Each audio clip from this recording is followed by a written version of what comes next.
हिंदू एकता यात्रा जो चल रही है संदेश में, बागेश्वर धाम, जो बागेश्वर धाम की जो यात्रा भैया वो बंदर है, बंदर।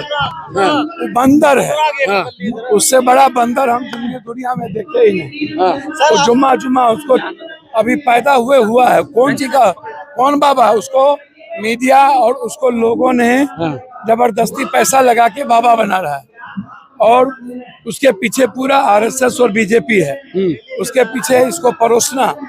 और ऐसे बंदर को जहाँ पर कांग्रेस की गवर्नमेंट है उसको रोकना चाहिए। 100 करोड़ हिंदू हैं, 1 करोड़ हिंदू सड़क पर उतरे। देखिए मेरी बात एक सुनिए, ये मैं उनको बता दूं, जब इसका ये तो पैदा छोड़िए, इसका बाबू दूध पीता होगा जब इंदिरा गांधी देश की पीएम थी और पाकिस्तान को औकात बता करके टुकड़ा कर दिया और बांग्लादेश को अपना दोस्त बनाया। तो बांग्लादेश जो आज सच्चा दोस्त है भारत का, वो देन इंदिरा गांधी की है। ओबीसी, दलित, एसटी के ये लोग विरोधी हैं। ये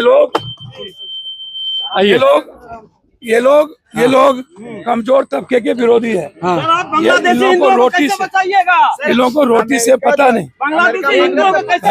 भैया सुनिए, वहाँ रहिएगा कि हम आप नौकर आपके, चुप रहिए। नहीं बोलिए, हम तो हाँ बोल रहे हैं, जितना साइड हो रहा बोल रहे हैं जी। मैं कह रहा हूँ कि बांग्लादेश में जब बांग्लादेश की इकोनॉमी बढ़ रही थी, रुक जाइए सर, तो वहाँ पे भारत के लगभग बिजनेसमैन व्यापार करने गए और वो व्यापार कर रहे हैं। एक भी बिजनेसमैन वहाँ से नहीं आए। मोदी आए तो फोन करके अदानी को 33% स्टैक दिया, और आज मोदी की धन को सुरक्षा करने के लिए बांग्लादेश के पीएम को यहाँ वो रखे हुए हैं। लेकिन वहाँ से सुनिए, भगाने की बात तो हो रही है सर।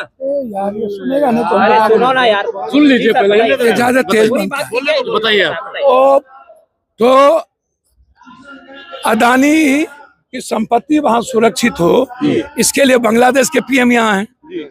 अब वहाँ जो हमले हो रहे हैं बिजनेसमैन पे नहीं हो रहा है, वहाँ हमले लोग कह रहे हैं कि हिंदू पे हो रहे हैं। तो मोदी जी से मैं पूछना चाहता हूँ कि मोदी जी, आपको कांग्रेस रोक रही है वहाँ के हिंदू की हिफाजत ना हो, कि अदानी के पैसे को बचाने के लिए और अपने बांग्लादेश के पीएम की दोस्ती मेंटेन करने के लिए मोदी जी हिंदू पर हमला करवा रहे। संभल में आपके नेता को रोका जा रहा है। बाहर हमारे नेता को नहीं, देश की आजादी ही छीनी चली गई।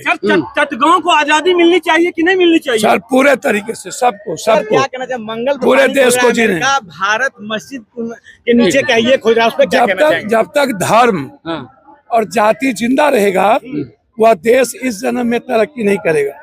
कोई भी देश जो तरक्की किया है वो गोरा काला भाषा को दरकिनार किया है, वो रंग को दरकिनार किया है। लेकिन वो लोग कहते हैं जाति में बांटने का काम कांग्रेस कर रही है। भैया मुझको तो समझ में नहीं आता, इसको हिंदू का ज्यादा है।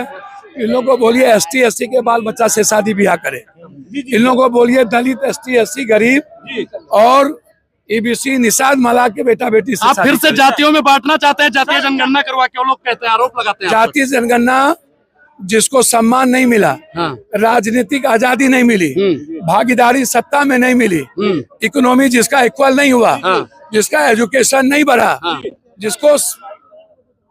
जिसकी जितनी जनसंख्या उतनी भागीदारी। 70 साल आप सत्ता में थे ना भैया, 70 साल आप थे ना। आंख बंद करके ये कमजोर प्रधानमंत्री है, कमजोर सरकार है, इसलिए बांग्लादेश में हमारे लोगों पर जुल्म हो रहा है। लेकिन 70 साल से आपने जातीय जनगणना नहीं करवाई इस पर।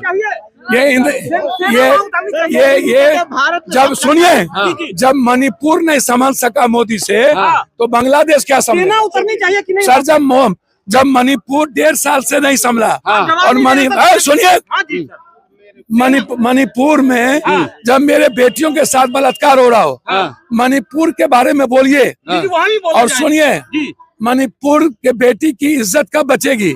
मणिपुर में हत्या कब रुकेंगे? रुकनी चाहिए। और बांग्लादेश मैं गरीब हिंदू पर हमला कब रुकेगा? तो आप लोग सदन में आवाज उठाएंगे हिंदुओं के लिए? इंदिरा संभल आपके नेता जाते हैं लेकिन उस पर आवाज क्यों नहीं उठाते? सर एकदम आवाज उठ रहा है, एकदम उठेगा। कंटिन्यू अपने वार्ड में अपना चुनाव का प्रचार लड़ रहे हैं।